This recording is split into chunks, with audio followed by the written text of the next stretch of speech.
O estudo de hoje será sobre o capítulo 25 do Evangelho segundo o Espiritismo, dos itens 9 a 11.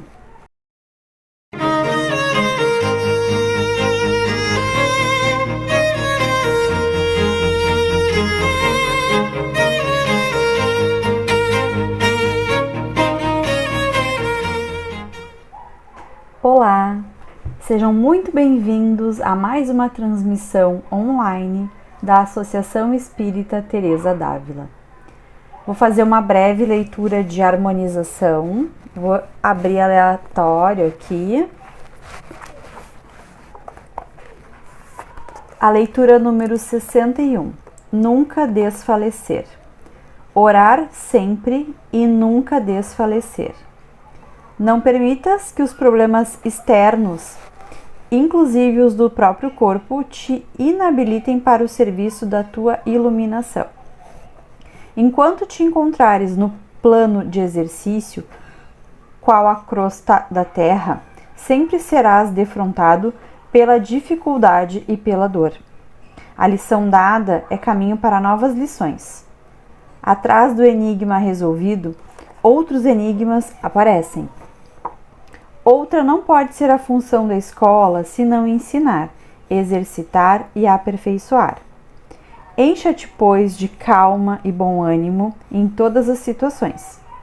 Foste colocado entre obstáculos 1000 de natureza estranha, para que, vencendo inibições fora de ti, aprendas a superar as tuas limitações. Enquanto a comunidade terrestre não se adaptar à nova luz, respirarás cercado de lágrimas inquietantes, de gestos impensados e de sentimentos escuros. Dispõe-te a desculpar e auxiliar sempre, a fim de que não percas a gloriosa oportunidade de crescimento espiritual. Lembra-te de todas as aflições que rodearam o espírito cristão no mundo desde a vinda do Salvador. Onde está o sinédrio que condenou o amigo celeste à morte? Onde os romanos vaidosos e dominadores? Onde os verdugos de boa vontade nascente? Onde os guerreiros que fizeram correr, por causa do Evangelho, rios escuros de sangue e suor? Onde os príncipes astutos que combateram e negociaram em nome do renovador crucificado? Onde as trevas da Idade Média? Onde os políticos e inquisidores de todos os matizes que feriram em nome do excelso benfeitor? Arrojados pelo tempo aos desempenhadeiros de cinza, fortaleceram e consolidaram o pedestal de luz em que a figura do Cristo resplandece, cada vez mais gloriosa no governo dos séculos. Centraliza-te no esforço de ajudar no bem comum, seguindo com a tua cruz ao encontro da ressurreição divina. Nas surpresas constrangedoras da marcha, recorda que, antes de tudo, importa orar sempre, trabalhando, servindo, aprendendo, amando e nunca desfalecer. Vamos então agradecer à irmã Teresa d'Ávila e ao querido Mestre Jesus por mais uma oportunidade de estudo. Obrigada, Senhor, por este momento de estudo e aprendizado, aonde desvendamos as tuas palavras e os teus ensinamentos. Obrigada, irmã Teresa, pelo acolhimento. Irradia tua luz de amor e tuas rosas perfumadas a todos aqueles irmãos que escutam o estudo desta transmissão. Muito obrigada, Senhor. Muito obrigada, amigos espirituais, por toda a força, por todo o amparo, por todo o amor que derramam sobre nós. Que assim seja. Bom, hoje então, com a exposição espírita A Posse do Ouro. O estudo de hoje será sobre o capítulo 25 do Evangelho segundo o Espiritismo, dos itens 9 a 11. O título desse capítulo é Buscai e obtereis. Iniciamos a reflexão sobre o que realmente queremos e buscamos na nossa existência. Quando temos realmente a consciência do que importa obtermos na nossa vida e que não são bens materiais, passamos a buscar não mais o acúmulo de riquezas, mas sim o acúmulo de bens espirituais, que são a caridade, o amor ao próximo, o perdão, a fé. Nesse capítulo diz também assim: ajuda-te e o céu te ajudarás. Significa que nós temos que buscar nos ajudar. Nós temos que buscar ter disciplina de estudos, de preces, buscar fazer o bem, ser manso e assim tentar acumular tais bens espirituais para a nossa alma e para o nosso coração. E os itens 9 a 11 é a que se referem o nosso estudo da noite. E eles falam: não vos inquieteis pela posse do ouro. Diz assim: não vos inquieteis pela posse do ouro, ou da prata, ou de outra moeda em vossa bolsa. Não prepareis nem um saco para o caminho, nem 2 roupas, nem sapatos, nem bastão, porque aquele que trabalha merece ser alimentado. Essas eram as orientações de Jesus aos apóstolos para levarem a boa nova. Ao não carregar provisões para uma viagem, os apóstolos precisavam exercer sua humildade, sua simplicidade, sua naturalidade, a fim de serem acolhidos pelas pessoas interessadas em ouvir as suas palavras, o seu evangelho. Trazendo essa ideia para os dias atuais, significa não se preocupar com as coisas terrenas. Não importam nossos títulos, nossos cargos na empresa em que trabalhamos, nossa relevância social.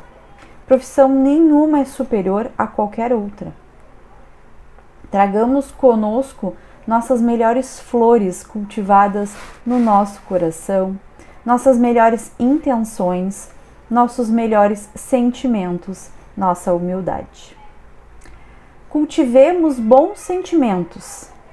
Olhemos o próximo com amor. Vamos nos colocar no lugar do nosso irmão, ter empatia, tentar realmente ter a visão sob o ponto de vista do outro.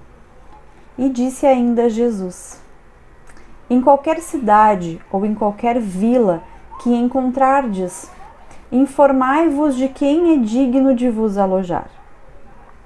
E permanecei com ele até que vos fordes.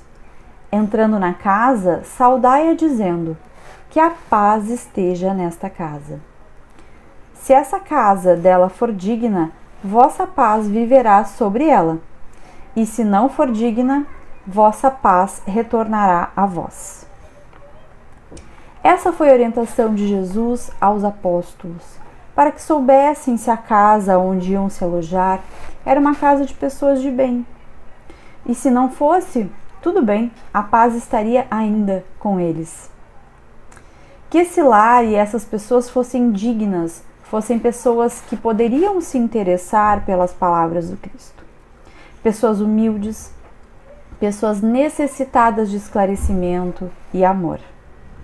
Pessoas bastante humanas para não se importar com as condições simples dos discípulos de Jesus e alojá-los. Lembrando que eles não tinham dinheiro nem provisões. O outro ensinamento aqui diz respeito sobre as pessoas realmente terem interesse em receber as palavras de Jesus através dos apóstolos. E Jesus fala que se as pessoas não quisessem nem recebê-los, nem escutá-los, que simplesmente fossem embora e que procurassem pelas pessoas de boa vontade. A boa vontade de aprender, a humildade de receber um ensinamento de pessoas igualmente humildes. Não adianta falar para quem não quer ouvir. Podemos pensar que nós somos propagadores do nosso próprio aprendizado.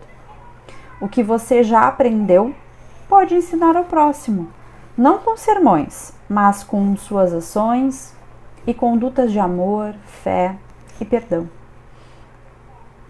O Evangelho segundo o Espiritismo nos faz refletir sobre quem somos e o que buscamos nessa existência no relacionamento com o próximo. Esses são itens riquíssimos de ensinamento e sentido moral muito profundo. Jesus ensinava a todos os seus discípulos a confiar na providência divina, ao não carregarem nenhuma provisão. Já que estavam trabalhando no bem, certamente Deus iria prover abrigo e alimento. Tamanho ensinamento de fé é confiar em Deus sem nenhuma interferência nossa. O próprio Mestre andou sobre a terra sob a plena confiança no Pai Maior. Dormia onde o abrigavam, recebia o pão das mãos de pessoas humildes. Uma fé inabalável, uma confiança plena foi o exemplo que ele nos deixou. A condição de espírito é o que é relevante. Nossa existência terrena é transitória. O materialismo nos traz arrogância. O ouro dito no texto representa a usura das posses materiais e com elas o desenvolvimento do orgulho, da vaidade e do egoísmo. Os sentimentos que nos cegam a nossa evolução espiritual. Nosso planeta passa por uma condição muito delicada em função do mau gerenciamento das posses materiais. O homem cultiva riquezas desmedidas.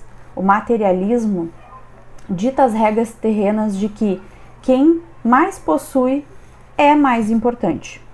É uma ilusão e um engano. Pois esquecemos da nossa condição transitória aqui na Terra. E esquecemos da nossa condição eterna como espírito. Precisamos lembrar de ter equilíbrio. Ter riqueza por si só não é uma coisa ruim. Não pregamos a pobreza. Estamos buscando equilíbrio em nossas vidas. Equilíbrio é a chave.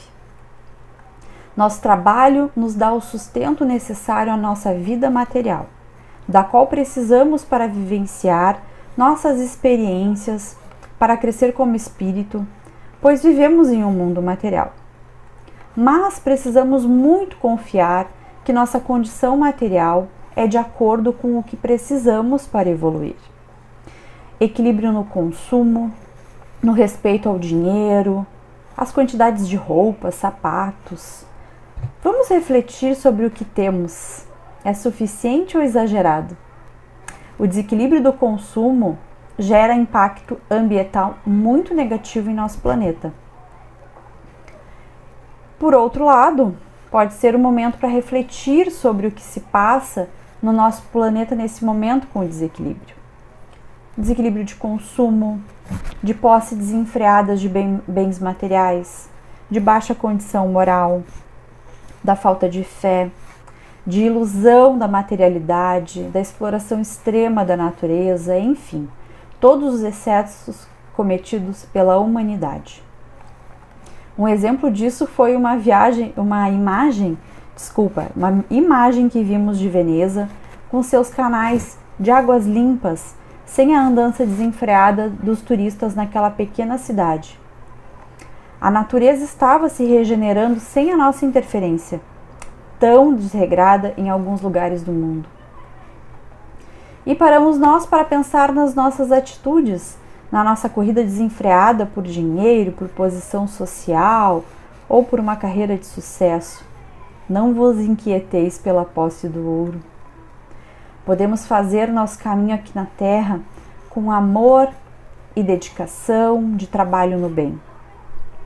A pandemia nos ensinou o que realmente importa: a vida que se leva, a companhia dos filhos, dos familiares, estar presente, ser grato, ter fé. Estar em casa para muitos foi um momento de ter hora para tudo. Hora para descansar, hora para se alimentar, hora para trabalhar, hora para conversar com a família, hora para orar. O equilíbrio. Que tenhamos consciência de sermos gratos por essa condição de nossa existência.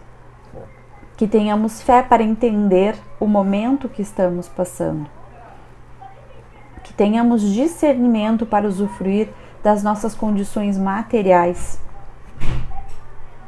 E que tenhamos, meus queridos irmãos, equilíbrio para continuar a nossa jornada, trabalhando no bem, reforçando nossa fé, tendo piedade do nosso próximo. Que Deus continue olhando por nós, que Jesus e a Irmã Teresa d'Ávila continuem nos guiando com todo o seu amor. Muito obrigada.